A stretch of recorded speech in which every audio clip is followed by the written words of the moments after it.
তো আজকের ভিডিওতে আমরা লেসন 10 অর্থাৎ অধ্যায় 10-এর যে লেসনটা রয়েছে এ গ্রেট সোশ্যাল রিফর্মার অর্থাৎ এক মহান সামাজিক সংস্কারক। গ্রেট মানে মহান, সোশ্যাল মানে সামাজিক, রিফর্মার মানে হচ্ছে সংস্কারক। তাহলে লেটস বিগিন, চলো শুরু করা যাক। বলছে লুক অ্যাট দিস পিকচার্স অর্থাৎ এই ছবিগুলো দেখো। তাহলে দিস পিকচার্স মানে ছবিগুলি, অনেকগুলি। This THES this pictures plural form pictures and answer the question below এবং নিচের প্রশ্নগুলোর উত্তর দাও। তো আমরা এখানে ছবিগুলোতে দেখতে পাচ্ছি, দেখো রাজা রামমোহনকে দেখতে পাচ্ছি, রাজা রামমোহন রায়, তারপরে রয়েছে স্বামী বিবেকানন্দ, তারপরে রয়েছে হেনরি লুইস ভিভিয়ান ড্রিজিও এবং শেষে দেখতে পাচ্ছি পণ্ডিত ঈশ্বরচন্দ্র বিদ্যাসাগর মহাশয়কে। তো এরপরে দেখো আমরা প্রশ্নের উত্তরগুলো দিচ্ছি। তো প্রশ্ন বলেছে 105 পেজ, বলেছে প্রশ্ন হু আর দিস পিপল অর্থাৎ এই ব্যক্তিগুলো কারা। তাহলে আমরা লিখব দিস পিপল আর রাজা রামমোহন রয়, Swami Vivekananda, Henry Luis Derozio and Ishwarchandra Vidyasagar. ঠিক আছে, তো আমরা এটা হয়ে গেল। তারপরের প্রশ্ন বলেছে হোয়াই আর দে ফেমাস, তারা কেন বিখ্যাত। হোয়াই আর দে ফেমাস, তারা কেন বিখ্যাত। তাহলে কেন বিখ্যাত আমরা জানি, কারণ তারা প্রত্যেকেই মহান সমাজ সংস্কারক, সমাজের জন্য কাজ করেছিল। তাই আমরা লিখব কি, দেখো লিখছি they are famous because they are all a great social reformers, তারা এক মহান সমাজ সংস্কারক। ঠিক আছে, তো দেখো তার পরের পেজে 106 পেজে আমরা দেখতে পাচ্ছি কি let's match column A with column B অর্থাৎ কলাম এতে যে সমস্ত নাম আমরা দেখতে পাচ্ছি এ, তাদের সঙ্গে কলাম বিতে যে কাজকর্মগুলো তারা করেছে সেইগুলো আমরা ম্যাচ করব, অর্থাৎ কলাম এর সাথে কলম বির ম্যাচ করব, মিল করব। তা কলম এতে রয়েছে, দেখো কলাম এতে রয়েছে বিদ্যাসাগর, বিবেকানন্দ, রাজা রামমোহন রায় এবং ডিরোজিও, আর বিতে তাদের অ্যাক্টিভিটিগুলো রয়েছে। তো আমরা পাশাপাশি লিখে করে দিচ্ছি। ঠিক আছে, দেখো তাহলে উত্তর দেখো এতে বিদ্যাসাগর রয়েছে কি করেছে, স্টার্টেড উইডো রিম্যারেজ অর্থাৎ বিধবা বিবাহ পুনরায় চালু করেছিলেন। অর্থাৎ আগেরকার দিনে কিন্তু বিধবাদের বিবাহ হতো না, কিন্তু তিনি কিন্তু নিয়ম করে বিধবা বিবাহ আবার চালু করেছিলেন, তাই স্টার্টেড উইডো রিম্যারেজ। ঠিক আছে, বিবেকানন্দ, এখানে বিবেকানন্দ হবে, কিন্তু আমরা বিবেকানন্দ বাংলায় উচ্চারণ হলেও কিন্তু বিশেষ বিশেষ যারা খ্যাতনামা ব্যক্তি, বিশেষ বিশেষ ব্যক্তিবর্গ, প্রপার নাউন, তাদের ক্ষেত্রে কিন্তু ভি দিয়ে শুরু হবে, বিবেকানন্দ। ঠিক আছে, যেরকম বিদ্যালয়, ওখানে বি দিয়ে শুরু হবে না, সেটা হবে কিন্তু ভি দিয়ে। যাই হোক, তো বিবেকানন্দ কী করেছিল, ভ্রাতৃত্ববোধের বার্তা ছড়িয়েছিল। তাহলে স্প্রেড মানে ছড়িয়েছিল, দ্য মেসেজ অফ ব্রাদারহুড। ঠিক আছে, তো spread the message of brotherhood, ভ্রাতৃত্ববোধের বার্তা ছড়িয়েছিল। তারপরে বলেছে রাজা রামমোহন রায় কী করেছিল, stopped the evil custom of sati, অর্থাৎ সতীর মতো একটা কুপ্রথা, একটা খারাপ বাজে একটা প্রথা, এভিল কাস্টম, সতীর মতো এমন একটা বাজে প্রথা কী করেছিল, বন্ধ করেছিল। ঠিক আছে, তারপরে ডিরোজিও কী করেছিল, স্টার্টেড ইয়ং বেঙ্গল মুভমেন্ট অর্থাৎ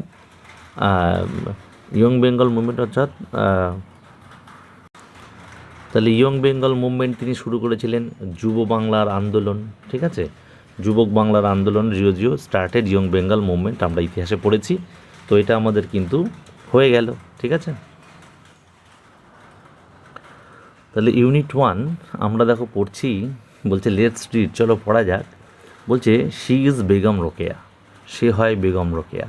দেখো ওখানে শি দিয়ে শুরু করেছে, আমরা বেসিক্যালি আমরা মূলত কী জানি, প্রথমত নাউন দিয়ে শুরু করতে হয়, কিন্তু এখানে প্রোনাউন দিয়ে শুরু করলো কেন। She is a pronoun, parts of স্পিচের শি কিন্তু প্রোনাউন। একটু বলি, দেখো যখন আমরা কোনো কিছু বিশেষ কেউ ভালো কাজ করে বা কোনো একটা সাহসিকতার কাজ করলো, ভালো কাজ করলো, তখন আমরা কী বলি, তখন আমরা কি বলি যে আমি এই, আমি সেই, এরকম বলি না। তো ঠিক তেমনই, তো বেগম রোকেয়া কিন্তু অনেক সংস্কারমূলক কাজ করেছিল। তৎকালীন সময়ের যে সমস্ত প্রতিবন্ধকতা ছিল সে সমস্ত ছাপিয়ে কিন্তু নানা রকম তিনি কাজ করেছিলেন। তাই এখানে প্রথম শি দিয়ে শুরু করা হয়েছে, শি ইজ বেগম রোকেয়া, সে হয় বেগম রোকেয়া।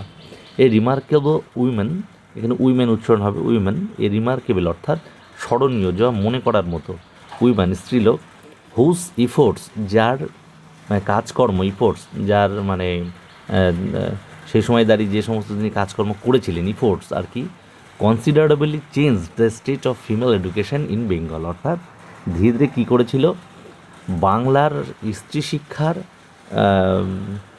যে অবস্থা ছিল সেটাকে পরিবর্তন করেছিল। ঠিক আছে, তো এইটা হচ্ছে কারণ তৎকালীন সময়ে কিন্তু স্ত্রীদের শিক্ষা দেওয়া বা শিক্ষা গ্রহণ করা খুবই কঠিন ছিল, মানে খুবই নাই বললে হয়। তো সেই সময় তাদের নারী শিক্ষার প্রসারে তিনি কিন্তু বিশেষ ভূমিকা গ্রহণ করেছিলেন। তারপরে দেখো আমরা আস্তে আস্তে পড়ছি। Her full name was Begum Rokeya Sakhawat Hossain. তাহলে তার সম্পূর্ণ নামটা কী ছিল? Begum Rokeya Sakhawat Hossain. She was kind and generous to the disadvantage woman of Bengal. ঠিক আছে, সে কী ছিল? She was kind and generous, সে ছিল উদার এবং মানে দয়ালু এবং উদার, টু দ্য ডিসঅ্যাডভান্টেজড, অর্থাৎ যারা পিছিয়ে ছিল। ঠিক আছে, উইমেন অফ বেঙ্গল, বাংলার যে সমস্ত নারী, যে সমস্ত স্ত্রীলোক পিছিয়ে ছিল তাদের প্রতি সে কিন্তু খুবই উদার এবং দয়ালু ছিলেন। ঠিক আছে, and extended her helping hand to the poor and the helpless, এবং তার হাত বাড়িয়েছিল, সাহায্যের হাত বাড়িয়েছিল দরিদ্র এবং যারা খুব অসহায় ছিল। ঠিক আছে, helpless. She was the pioneer in setting up A school for the poor Muslim girls of Bengal. ঠিক আছে, তাহলে পায়োনিয়ার মানে পথপ্রদর্শক, তাহলে শি ওয়াজ দ্য পায়োনিয়ার, সে একজন পথপ্রদর্শক ছিল, in setting up A school for the poor Muslim girls, অর্থাৎ দরিদ্র মুসলিম যে সমস্ত বালিকা ছিল তাদের, অফ বেঙ্গল, বাংলায় যে সমস্ত দরিদ্র মুসলমান মহিলা ছিল তাদের কিন্তু এই স্কুল স্থাপনের ক্ষেত্রে তিনি একজন পথপ্রদর্শক হিসেবে কাজ করেছিলেন। ঠিক আছে, শি স্ট্রংলি বিলিভড, সে তীব্রভাবে বা ভীষণভাবে এটা বিশ্বাস করতেন, বিলিভড ইন, দেখো বিলিভডে পরে ইন হয় বেশিরভাগ জায়গায়, এটা অ্যাপ্রোপ্রিয়েট প্রিপোজিশন হিসেবে ব্যবহার করা হয়েছে। সে স্ট্রংলি বিলিভড ইন, কিসে বিশ্বাস করতো? The need of modern education for women. ঠিক আছে, অর্থাৎ তিনি আধুনিক ভারতের আধুনিক শিক্ষার ক্ষেত্রে কিন্তু নারী শিক্ষার প্রয়োজনীয়তা রয়েছে। ঠিক আছে, সেটা কিন্তু ইনি ভীষণভাবে বিশ্বাস করতেন। বেগম রোকেয়া ওয়াজ বর্ন ইন, তাহলে বেগম রোকেয়া জন্মগ্রহণ করেছিল, বর্ন ইন কোথায়? অ্যান অ্যাফ্লুয়েন্ট মুসলিম ফ্যামিলি, অর্থাৎ অ্যান কেন বসেছে? এই অ্যাফ্লুয়েন্ট অর্থাৎ একটা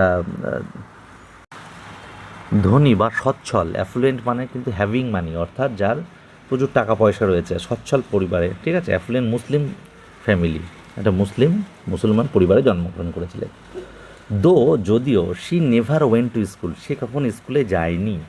she never went to school, সে কখনো স্কুলে যায়নি, নেভার। হ্যাঁ, Rokeya educated herself, Rokeya educated করেছিল হারসেলফ, নিজেকে, কিসের মাধ্যমে?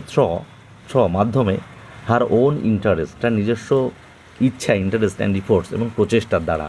ঠিক আছে, শি লার্নড, সে শিখেছিল, লার্নড হচ্ছে লার্ন এর সেকেন্ড ফর্ম, অর্থাৎ পাস্ট ফর্ম হচ্ছে লার্নড। তাহলে শি লার্ন, সে শিখেছিল Arabic and Persian at home, তাহলে আরবি এবং পার্সি সে বাড়িতেই শিখে ফেলেছিল, at home, and also received lessons in Bengali and English, এবং কী করেছিল? এবং বাংলা এবং ইংরেজির প্রতি শিক্ষাও তিনি শিক্ষা গ্রহণ করেছিল। Some great books written by her, কিছু মহান বই তিনি লিখেছিলেন, ভালো ভালো বই তিনি লিখেছিলেন, both in Bengali and English, Bangla এবং ইংলিশে কিছু বই তিনি লিখেছিলেন। Will be remember for ever, অর্থাৎ সেগুলো চিরকাল মনে থাকবে বা চিরস্মরণীয়। ঠিক আছে, তারপরে অ্যাক্টিভিটি 1 বলেছে, দেখো, complete the following sentences with information from the text. তাহলে আমাদের এই নিচের যে বাক্যগুলো দেওয়া রয়েছে সেগুলো পূরণ করতে হবে, মানে পাঠ্য থেকে তথ্য নিয়ে। ঠিক আছে, তো একদাক বলছে বেগম রোকেয়া ওয়াজ বর্ন, বেগম রোকেয়া জন্মগ্রহণ করেছিল, কোথায় করেছিল? In an effluent Muslim family. ঠিক আছে, in an effluent Muslim family, অর্থাৎ একটা ধনী মুসলিম পরিবারে। ঠিক আছে, অ্যাফ্লুয়েন্ট মানে হচ্ছে ধনী। 2 দাগ, অ্যাট হোম শি লার্নড, বাড়িতে সে শিখেছিল অ্যারাবিক অ্যান্ড পার্সিয়ান। ঠিক আছে, এর সাথে তোমরা লিখতে পারো and also received lessons in Bengali and English. ঠিক আছে, এটাও তোমরা যুক্ত করতে পারো। 3 দাগ বলছে শি নেভার ওয়েন্ট, সে কখনো যায়নি। কোথায় যায়নি? টু স্কুল, বিদ্যালয়ে যায়নি। 4 বলছে she wrote some great books in Bengali and English, সে লিখেছিল সাম গ্রেট বুকস, কিছু ভালো ভালো বা মহান বই বাংলা এবং ইংলিশে। ঠিক আছে, তাহলে আমাদের অ্যাক্টিভিটি 1 হয়ে গেল। তো অ্যাক্টিভিটি 2তে কী বলছে? Table A and table B have words, অর্থাৎ কিছু শব্দ রয়েছে টেবিল এতে এবং টেবিল বিতে উইথ অপোজিট মিনিংস, এবং তার সাথে দেখতে পাচ্ছি যে অপোজিট অর্থাৎ বিপরীত শব্দ রয়েছে। তো let's match table A with table B, অর্থাৎ টেবিল এর সঙ্গে টেবিল বি ম্যাচ বা মিল করতে হবে। তো দেখো এখানে রয়েছে এতে কাইন্ড, পুওর, অ্যাডভান্টেজড আর রিমেম্বার। ঠিক আছে, বিতে রয়েছে রিচ, ফরগেট, ক্রুয়েল, ডিসঅ্যাডভান্টেজ। তো আমরা এগুলো উত্তর করব। দেখো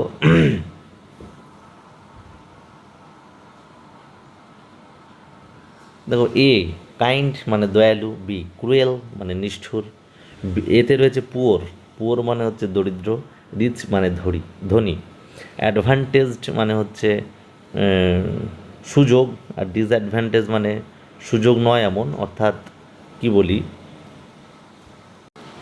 তাহলে অসুবিধা, রিমেম্বার মানে মনে রাখা, আর ফরগেট মানে ভুলে যাওয়া। ঠিক আছে, তার পরবর্তী পেজ অর্থাৎ তোমার 108 108 পেজে দেখো লেটস কন্টিনিউ বলছে। কি বলছে দেখো, Begum Rokeya wrote extensively on the need for social reforms, অর্থাৎ বেগম রোকেয়া সামাজিক সংস্কারের প্রয়োজনীয়তা নিয়ে অনেক কিছু লিখেছিলেন। Some of her famous books include Sultana's dream, Motichur and Padmarag. তার some of her famous books, তার বিখ্যাত কয়েকটি বইয়ের মধ্যে রয়েছে রয়েছে সুলতানার স্বপ্ন, মতিচুর এবং পদ্মরাগ। শি রোট হচ্ছে লিখেছিলেন, পাস্ট টেন্সে তাই রোট হবে। শি রোট এগেইনস্ট, কার বিরুদ্ধে লিখেছিলেন? Against social injustice and the restrictions suffered by women, তিনি সামাজিক অবিচার এবং মহিলারা ক্ষতিগ্রস্ত হয় এমন বিধিনিষেধের বিরুদ্ধে লিখেছিলেন। ঠিক আছে, Rokeya had immense faith in women's power and proclaimed that without the help of women a family can never stand. রোকেয়ার মহিলাদের ক্ষমতার প্রতি অগাধ বিশ্বাস ছিল এবং তিনি ঘোষণা করেছিলেন যে মহিলাদের সহায়তা ছাড়া কোনো পরিবার কখনোই দাঁড়াতে পারে না।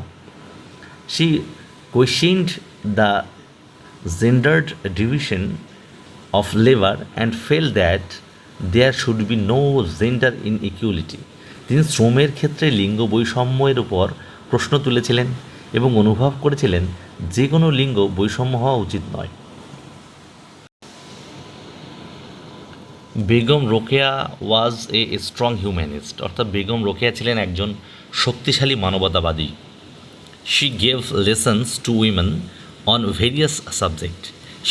সে দিয়েছিলেন, সে কী দিয়েছিলেন? লেসন্স, শিক্ষা দিয়েছিলেন। শি গেভ লেসন্স, কাদের দিয়েছিলেন? To women. তাহলে she gave lessons to women কিসের উপরে দিয়েছিলেন? অন ভেরিয়াস সাবজেক্ট, অর্থাৎ তিনি মহিলাদের বিভিন্ন বিষয়ে শিক্ষা দিয়েছিলেন।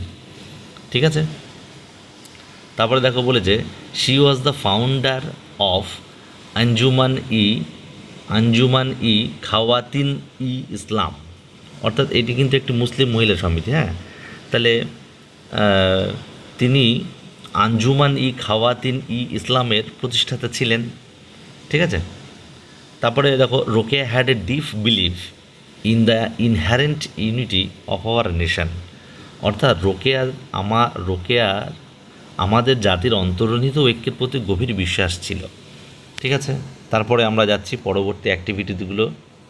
তারপরে দেখো বলছে অ্যাক্টিভিটি 3 বলছে let's write T for true and F for false statements in the given boxes, অর্থাৎ বক্সের মধ্যে আমাদের কিন্তু ফলস হলে এফ দিতে হবে, আর ট্রু বা সত্য হলে টি দিতে হবে।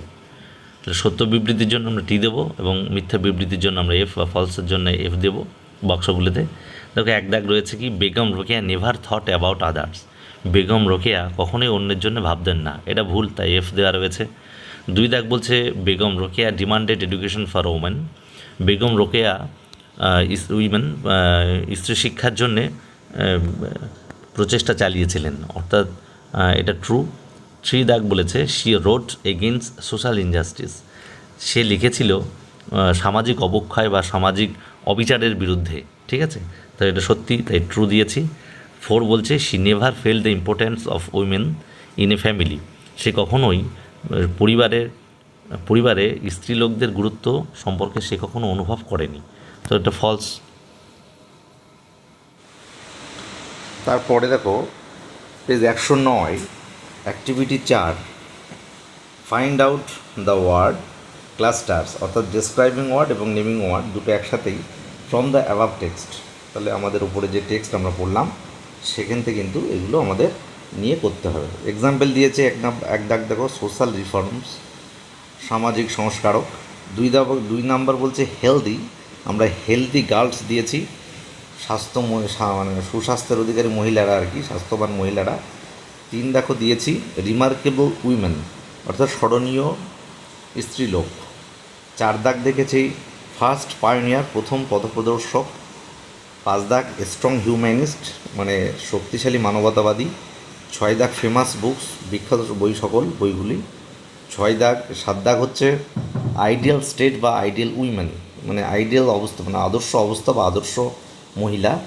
আট দাগ হচ্ছে গ্রেট বুকস, অর্থাৎ মহান বই সকল বা বইগুলি, ঠিক আছে। তারপর দেখো বলছে let's find out the meaning of the following science, অর্থাৎ এই নিচে যে চিহ্নগুলো রয়েছে তাদের মানেগুলো আমাদের বলতে হবে বা বুঝতে হবে, দেখো বার করতে হবে। এক দাগ বলছে একটা জিজ্ঞাসা চিহ্ন দেখতে পাচ্ছি, তো tell us that is a question, এটা আমাদের কি বলছে, একটা প্রশ্ন বলে, it is a question mark, এটা একটা কোশ্চেন মার্ক। তাহলে কোশ্চেন মার্কটা তোমরা দেখলে কেমন। দুই দাগে বলেছে দেখো একটা ডট দেওয়া রয়েছে, এটার নাম হচ্ছে ফুল স্টপ, তাহলে tells us what that we stop the here, tell us that we stop here, আমরা যেখানে থামবো পুরোপুরি, বাংলায় যেরকম দাঁড়িয়ে দিই ইংলিশে সেমন ফুল স্টপ, তাহলে ইট ইজ এ ফুল স্টপ। তিন দাগ বলছে কমা রয়েছে, হ্যাঁ, tells us that we stop here for a short file, আমরা ছোটো কোনো জায়গা থামার ক্ষেত্রে সেই ক্ষেত্রে আমরা কিন্তু কমা ইউজ করি, ব্যবহার করি, তাহলে ইট ইজ কমা। হ্যাঁ, চার দাগে বলছে এটা একটা দেখো দুটো ফুল স্টপ মতো রয়েছে, এটা কোলন, অর্থাৎ tell us that a list or a topic follows from here, অর্থাৎ কোনো লিস্ট বা টপিক কোনো একটা বোঝানোর জন্য, একটা তালিকা বা একটা কোনো কিছু টপিক বোঝানোর জন্য, বিষয়বস্তু বোঝানোর জন্য আমরা কোলন দিয়ে আমরা কিন্তু শুরু করি, তাই ইট ইজ এ কোলন। তাহলে পাঁচ দাগ বলছে দেখো একটা দাগ মানে ফুল স্টপ মতো দিয়ে নিচে একটা কমা চিহ্ন, এটা হচ্ছে সেমিকোলন, কখন ব্যবহার করা হয়, indicates the break of a sentence, অর্থাৎ এটা কি করা হয়, সেন্টেন্স বা বাক্যটিকে ভাঙার ক্ষেত্রে ইন্ডিকেট করা হয়।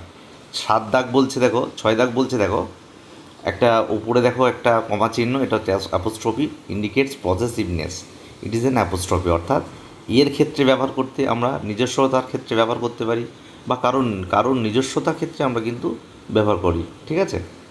আর সাত বলছে দেখো একটা দাগ দিয়ে নিচে একটা ফুল স্টপ টাইপের, তাহলে indicate surprise joy or anger, অর্থাৎ বিস্ময়বোধক, এক্সক্লামেশন মার্ক, বিস্ময়বোধক চিহ্ন, ঠিক আছে। তারপরে দেখো আট দাগ বলেছে একটা দাগ রয়েছে, ইট ইজ এ হাইফেন, অর্থাৎ ইন্ডিকেটস এ কম্পাউন্ড ওয়ার্ড, অর্থাৎ একটা জটিল শব্দর ক্ষেত্রে আমরা কিন্তু এই হাইফেন ইউজ করি। তারপরে নয় দাগ 9 রয়েছে দেখো দুটো চিহ্ন আমরা দেখতে পাচ্ছি, এটা হচ্ছে কোটেশন মার্ক, অর্থাৎ ইন্ডিকেটস ডাইরেক্ট স্পিচ, অর্থাৎ কেউ যদি সোজাসুজি প্রত্যক্ষভাবে কথা বলে তো সেটা ইন্ডিকেটস করতে কিন্তু কোটেশন মার্ক ব্যবহার করা হয়। তাহলে অল দিস সাইন্স, এই যে সমস্ত চিহ্নগুলো আর কল্ড ডাকা হয় পাংচুয়েশন মার্ক, অর্থাৎ জ্যোতিচিহ্ন, ছেদ বা জ্যোতিচিহ্ন হিসাবে এদেরকে বলা হয়। তারপরে দেখো অ্যাক্টিভিটি 5 বলেছে put the punctuation marks in the following sentences, অর্থাৎ ছেদ বা জ্যোতিচিহ্ন প্রয়োগ করো নিচের বাক্যগুলিতে। The first one is done for you, একটা তোমার জন্য, প্রথমটা তোমার জন্য করে দেওয়া রয়েছে। তার প্রথমটা দেখো রয়েছে Vivekananda said all Indians are my brothers, তাহলে এখানে বিবেকানন্দ সেইড বলে কমা রয়েছে, তারপরে কি বলেছে, যেহেতু প্রত্যক্ষভাবে তিনিই বলছেন তাই কোটেশন মার্কের মধ্যে দেখো রয়েছে all Indians are my brother, সমস্ত ভারতবাসী হয় আমার ভাই। তারপরে দুই দাগ বলেছে I am Rokeya's friend said the lady, তাহলে এটা দেখো দেখ আই অ্যাম রোকিয়াস ফ্রেন্ড এটা বলেছে, সেইড দ্য লেডি মানে মহিলাটা বললো, তাহলে মহিলাটা কি বললো, এটা কোটেশন মার্কের মধ্যে। দেখো আয়ের থেকে শুরু হয়েছে quotation mark, I am Rokeya's friend অবধি দিয়েছে। এবার রোকেয়াস, এটা কিন্তু রোকে আর অ্যাপোস্ট্রোপিয়াস, রোকেয়াস রয়েছে আর ফ্রেন্ডের পরে কমা রয়েছে, ঠিক আছে। তাহলে কেন কমা হলো, কেন অ্যাপোস্ট্রোফি হলো, কেন কোটেশন মার্ক দিলাম সেটা বুঝতে হবে। 3 দাগ বলছে দেখো, who are you, oh you are wounded. আচ্ছা বলছে এখানে দেখো কোটেশন মার্ক দিয়েছে হু আর ইউ এবং জিজ্ঞাসা চিহ্ন দিয়েছে, যে প্রশ্ন করা হয়েছে তুমি কে, তাই জিজ্ঞাসা চিহ্ন দিয়ে কোটেশন মার্ক শেষ করেছে। তারপরে দেখো কমা বলা হয়েছে, তারপরে বলেছে ও, এটা এক্সক্লামেটরি অর্থাৎ বিস্ময়বোধক চিহ্ন দিয়েছে ও। তারপরে ইউ আর ওন্ডেড, ঠিক আছে, who are you, oh you are wounded, তুমি মানে আহত, ঠিক আছে। 4 বলেছে I know there are many birds like crow, parrot, myna. তাহলে I know there are many birds like crow, comma parrot, comma myna. তাহলে আমি জানি এখানে অনেকগুলো পাখি থাকে যারা কি ক্রো, প্যারট অ্যান্ড ময়না, অর্থাৎ কাক, তোতা পাখি আর ময়না, ঠিক আছে। তারপরে দেখো বলছে 5 দাগ, নেতাজি ফাউন্ডেড আজাদ হিন্দ ফৌজ। তাহলে না, নেতাজি ফাউন্ডেড কী প্রতিষ্ঠা করেছে, তাহলে এটা এর মধ্যে হবে সিঙ্গেল ইনভার্টেড কোটেশন মার্কের মধ্যে আজাদ হিন্দ ফৌজ। আজাদ হিন্দ ফৌজ একটা সংস্থা, ঠিক আছে, তাই EH আর F কিন্তু বড় হাতের দিয়েছি, এটা প্রপার নাউন আজাদ হিন্দ ফৌজ। তারপরে দেখো বলেছে বিদ্যাসাগর ওয়াজ এ সোশ্যাল রিফর্মার। তাহলে বিদ্যাসাগর ওয়াজ এ সোশ্যাল রিফর্মার, এখানে কিছুই নেই, তাই ফুল স্টপ দেওয়া রয়েছে, ঠিক আছে। তাহলে এটা শেষ হয়ে গেল। অ্যাক্টিভিটি 6 বলছে let's fill in the blanks with appropriate preposition, ঠিক আছে। তো আমরা এগুলো করবো, দেখো করে দেওয়া রয়েছে। স্বামী বিবেকানন্দ ওয়াজ বর্ন ইন 1863, যে কোনো সালের আগে আমাদের ইন বসাতে হয়, তাহলে স্বামী বিবেকানন্দ জন্মগ্রহণ করেছে 1863 সালে। হি ওয়াজ বর্ন ইন, বর্নের পরে ইন হয়, বর্ন ইন ক্যালকাটা, এবং ক্যালকাটার যেহেতু বড় একটা জায়গা তাই ইন হয়, সেক্ষেত্রেও হতে পারে। তাহলে he was born in Calcutta. He belonged to a rich family, তাহলে কি, তাহলে হি বিলং, সে কি একটা ধনী পরিবারের সে অধিকারী ছিল, তাহলে হি বিলং টু, ঠিক আছে, বিলং টু মানে এতে থাকা, অধিকারে থাকা। তারপরে দেখো বলেছে in those days our country, মানে ওই দিনগুলিতে আমাদের দেশ, ভারতবর্ষ, আমাদের দেশ was under the British rule, কী করেছিল, আমাদের দেশটা কী ছিল, ব্রিটিশ নিয়মের অধীনে ছিল, under. Vivekananda felt for the misery of the Indians, তাহলে কী করতো, বিবেকানন্দ অনুভব করতো ভারতীয়দের মিজারি, অর্থাৎ দুর্দশা, মিজারি হচ্ছে দুর্দশা। Vivekananda felt for the misery of the Indians, ভারতীয়দের দুর্দশায় সে কিন্তু অনুভব করতো, ঠিক আছে। তো অ্যাক্টিভিটি 7A বলছে let's classify the personal pronouns and possessive pronouns from the passage. তাহলে অর্থাৎ আমাদের যে প্যাসেজটা আমরা দেখতে পাচ্ছি সেখান থেকে পার্সোনাল প্রোনাউন্স এবং পসেসিভ প্রোনাউন্সগুলো আলাদা করে লিখতে হবে। তো দেখো রয়েছে Raja Rammohan Roy was a great social reformer. He lived in the 19th century Bengal. He worked hard for the betterment of our country. His fight was for abolishing the evil system of sati and his contribution to the improvement of Indian education will be remembered forever. We are all proud of him. তো এখান থেকে যেগুলো positive pronouns এবং positive personal pronouns এবং positive pronouns সেগুলো আমরা করে দিচ্ছি। পার্সোনাল প্রোনাউন হচ্ছে হি, উই, আর পজিটিভ অ্যাডজেক্টিভ হচ্ছে হিজ আর আওয়ার, ঠিক আছে। Activity 7 B, change the personal pronouns used in activity 7 A into passive pronouns. One is done for you, অর্থাৎ অ্যাক্টিভিটি 7 A থেকে যে সমস্ত আমরা পার্সোনাল প্রোনাউন দেখেছি সেগুলোকে আবার চেঞ্জ করতে হবে পজিটিভ প্রোনাউন্সে। তো দেখো একটা করে দেওয়া রয়েছে, হি থেকে হিজ করে দেওয়া রয়েছে। তারপরে দেখো উই থেকে আওয়ার্স, আর একটা হচ্ছে দেখো তারপরে হিম থেকে হিজ, ঠিক আছে। অ্যাক্টিভিটি 8 বলছে use the following hints and write 10 sentences about Henry Louis Vivian Derozio. অর্থাৎ নিচে যে আমরা হিন্টস বা আভাসগুলো দেখতে পাবো সেগুলো দিয়ে 10টি বাক্য লিখতে হবে। তাই হিন্টস দিয়েছে দেখো, নেম দিয়েছে Henry Louis Vivian Derozio, date of birth 18/4/1809, parents name Francis Derozio, Sophia Johnson, place of birth Entally Kolkata, school David Drummond's Dharmatala academy, service teacher of English literature and history, Hindu college, achievements হচ্ছে assistant editor of the Indian Gazette, editor of the Calcutta Gazette, the East Indian and the Bengal annual etcetera. Notable works হচ্ছে to India, my native land, the harp of India, the fakir of Jahangira etcetera. আর death হচ্ছে 26 December 1831। তো আমরা এবার দেখো 10টা বাক্য লিখব। Henry Louis Vivian Derozio was born on April 1809, 1809 সালের 18 এপ্রিল হেনরি লুইস ভিভিয়েন ডিয়েজিও জন্মগ্রহণ করেন। His parents were Francis Derozio, তার বাবা পিতামাতা ছিলেন ফ্রান্সিস ডিয়েজিও এবং Sophia Johnson. He was born in Entally, Kolkata, কলকাতার এন্টালিতে তিনি জন্মগ্রহণ করেছেন। He studied at David Drummond's Dharmatala academy, সে ডেভিড ড্রামান্ডস ধর্মতাল একাডেমিতে পড়াশোনা করেছিলেন। He worked as a teacher of English literature and history, অর্থাৎ ইতিহাস এবং সাহিত্যের, ইংরেজি সাহিত্যের ইতিহাস এবং শিক্ষকতা করেছিলেন অ্যাট হিন্দু কলেজে। He was the assistant editor, সে ছিল assistant editor of the Indian Gazette, Indian গেজেটের অ্যাসিস্ট্যান্ট এডিটর অর্থাৎ। He also served as the editor of the Calcutta Gazette, সে এবং ক্যালকাটা গেজেটের এডিটর হিসেবেও তিনি চাকরি করেছেন। The East Indian and the Bengal annual. Some of his notable works include to India, my native land, the harp of India and the fakir of Jahangira. He played a significant role, তাৎপর্যপূর্ণ ভূমিকা নিয়েছিল ইন দ্য বেঙ্গল রেনেসান্স, বাংলার নবজাগরণে। And inspired young minds, এবং যুবকদের মনকে অনুপ্রাণিত করেছিল through his teachings, তার শিক্ষার মাধ্যমে, অ্যান্ড রাইটিংস, লেখনির মাধ্যমে। হি পাসড অ্যাওয়ে, সে মারা যান on December 26, 1831 at the young age of 22, অর্থাৎ 22 বছর বয়সে, একদম যুবক বয়সে তিনি 1831 সালের ডিসেম্বর 26 মারা যান।